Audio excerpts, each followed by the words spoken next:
Hey guys, and welcome back. Day 2 of the transfer window, and already Newcastle have made their first move.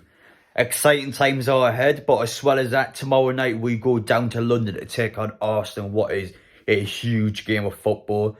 Definitely Arsenal's biggest game of the season so far. If they beat us tomorrow, they've got a very high chance of continuing to push on and win the Premier League. So it's important for Newcastle to really frustrate them, to hopefully sneak a result out of the game to continue our momentum and make sure that we can stay in that top 4 position. But anyway, guys, if you're new to the channel, make sure you get down there, hit that subscribe button. As more news comes out during the transfer window, there'll be videos up constantly. I'll be on the train tomorrow to London. Even if something happens on the train, there'll be a video on the train. But yeah, one more thing regarding tomorrow. I'm actually on BBC Newcastle in the morning at 7:50, I believe. So if any of you are driving to work or just up at that time, just being absolute weirdos being up that early, you can come check me out on BBC Newcastle, where we're going to talk about Newcastle's transfer market and what I personally expect from us. But yeah, that's about it, guys. Let me know down in the comment section what you think about this player we're going to talk about in today's video. And without further ado, let's get into it. One thing that's been confusing quite a few people about tomorrow's game against Arsenal is the availability of Kieran Trippier. So he picked up his 5th yellow card of the season last match against Leeds, but the truth is he's picked up 4 yellow cards in the Premier League but 1 in the Cup, which means that cup yellow card doesn't count towards the 5 yellow cards, so he can play tomorrow's game. Fabian Shaw, he is also on 4 yellow cards, so if him or Kieran Trippier gets booked tomorrow, they will be suspended against Fulham at home in the Premier League. And after the Fulham game, the yellow cards, they reset, so as long as they don't get booked the next 2 games, they'll be fine, they'll continue playing. But I've got a feeling tomorrow one of them will at least get booked against Arsenal. So yeah, the most important part you want to take away is just that Kieran Trippier can play tomorrow. That is a huge game-changing player. He's somebody that's going to keep the defence solid, make sure that when Arsenal are getting forward, we always have a compact line, and that communication is key for us trying to get a result of the game. But yes, both players are fine tomorrow, so I don't want any fans to worry about that. On to the transfer news now, the exciting part. So we had quite a bit of information come out yesterday about players that we could sign, as well as the big topic we're going to talk about in this video. But as well as that, we've got a little bit of information regarding outgoings. So if you remember watching my video yesterday, one of the players I said that I expect Newcastle to sell in this window is Ryan Fraser. So since my video yesterday, there's been a little bit of speculation almost on social media. Some I don't even know, like some of his ITK accounts coming out and saying that the club said that Ryan Fraser is going to be leaving in this window. So I thought I'd put this in this video anyway, just so you guys can see it. Obviously take this with a massive pinch of salt. But I think he's going to leave in general, to be honest. I can't see him having much of a future at Newcastle. He's not getting played at all. He's at that age where he's going to need game time. And for Ryan Fraser, I mean, he's going to want out. He's going to want to play football somewhere. He's not going to want to stick around Newcastle forever when he's not playing at all. So I think it's a good move for the player for him to leave in this window. How much for? I'm not too sure. It's been claimed 8 million euros on there, but I don't think there's a chance in hell we're going to get 8 million euros for him. So we'll see what happens, but I thought I'll let you see that at least. But yes, I do expect him to leave in this window. Garang Kuol, the 18-year-old Australian who had his dream signed to Newcastle a couple months ago, he is now eligible to play for the club. He's got his work permit, but Eddie Howe has stated on the record that he is going to loan Garang Kuol out.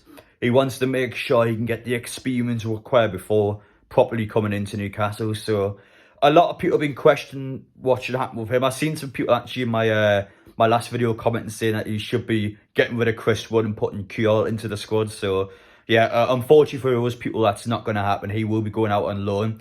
And I got to be real, I think it's the correct call. I mean, yes, he's had a great World Cup. He's been amazing so far, but he still needs more cooking in the oven, in my opinion. You can't just dump him into the deep end when we're chasing a top 4 spot. I know Chris was not the most reliable striker, but he's still experienced and he still can put the ball away, especially on those pens. So yeah, for now, I think it's the correct call. Maybe 1 year, 2 year, we'll see where he's at, and that's when I think I'll be integrating him into the squad. I think this is a long-term player that's not going to be chucked straight in the deep end. So yeah, he'd be going back out on loan. I wish him all the best, and I hope it's a good loan move for him. Yesterday marked the return of Martin Dubravka back to Newcastle United after his failed loan move over in Manchester. So some of the words and speculation coming out from the fan base as well. Listen, Leicester City need a goalkeeper, and Newcastle's just recalled their goalkeeper. are we going to use Martin Dubravka in a potential deal to get James Maddison or Youri Tielemans into the club? Now, on paper, I think there was a bit of logic to that, to be fair. Dubravka still is a top-level goalkeeper. He's still good enough to play in the Premier League. I think for a team like Leicester, where you got Kasper Schmeichel injured, Dubravka for short-term to come in is a good idea until you get your goalkeeper back. And obviously Newcastle, we know firsthand that he won James Maddison and Tielemans. So on paper, it was good logic, but unfortunately, Luke Edwards today has came out and completely shut down the idea, saying that Dubravka is expected to be in the squad for the rest of the season. He's not going to be using any moves to try and get any players. So Newcastle have went full force with Dubravka and will plan on having him around the team for at least the rest of the season. Now, if you watched my video yesterday, again, I stated that I had no interest in that whatsoever. I didn't like the way he left the club. But listen, at the end of the day, if the club believes it's the best thing going forward to keep Dubravka, then go ahead and do it. I'm not going to tell the club what to do. If they believe that's what's best, I'm going to trust them and believe that's what's best as well. In terms of the James Maddison stuff, unless Luke Edwards is completely wrong, it doesn't look like it's going to happen, unfortunately. On to the big news now, the fresh updates that came out today that Newcastle have made their first move in the transfer market. So the first players I've seen come out with this was the Athletic. So they stated that last week Newcastle actually sent scouts out to watch Spanish right-back Ivan Fresneda in his match against Real Madrid.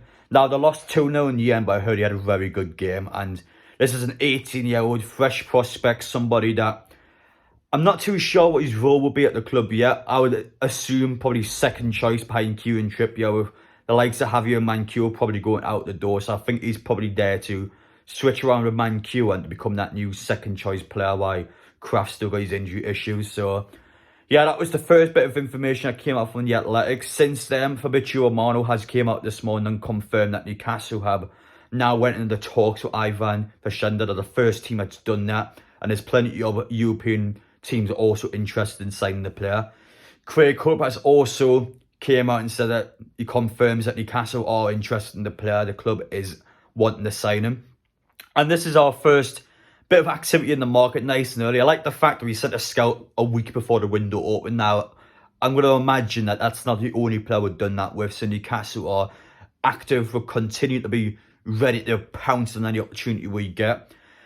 As for transfer value on this player, I'm actually not too sure at the minute. There hasn't really been any solid numbers that came out. I would assume probably around the €50 million mark at this moment in time. Whether that changes or not, I'm not too sure yet. But yeah, Newcastle seem keen. The player, it's a player that we want to get done as early as possible. And I think either tomorrow, so before the Arsenal game, or on the Thursday, I think a lot of fresh information will come out and Newcastle will have made a proper approach for him once this information has now been made public. But yeah, let me know your thoughts down below on this player. I've never watched him before, so I can't come out and pretend that I'm a La Liga expert, because I'm not. But this does seem like a nice sight to bring in. Right back position is somewhere where I do think Newcastle needs squad depth in. And just like Garang Kuol, it's an up-and-coming player. And unlike Garang Kuol, I think this guy will be sticking around the team, but I could be wrong on that.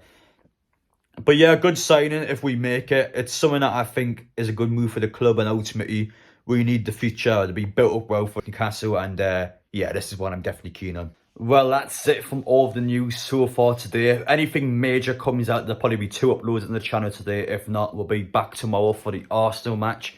I can't wait to get down there. I'm really excited for this game. I feel like after that Leeds performance, Newcastle have something to prove. And I think tomorrow we can really go out in that pitch and hopefully make our mark.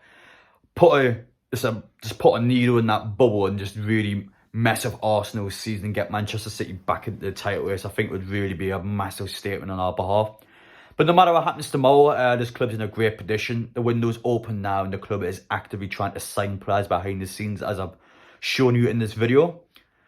But as well as that, we got Sheffield Wednesday at the weekend at Hillsborough. I'm looking forward to that one. I've been to Hillsborough before and I can't wait to be back for the FA Cup. I'm expecting a rotated team in that game, so it's a good opportunity for our players that could be going out the door to put in one last good performance to perhaps persuade Eddie Howe that they deserve more time. Big season-defining month ahead for Newcastle now. It's important that we get the signings and that we need and make sure that we can get the performances on the pitch. As I stated before with the Leeds match, we dropped points in that game. We can't afford to keep doing that throughout this season. if we're going to outperform teams, we've got to get the win against them and not miss major chances. So, yeah, it's something to improve on. Hopefully against Arsenal, we'll get the job done. But anyway, guys, thank you all for watching. Take care, and I will see you all in the next one.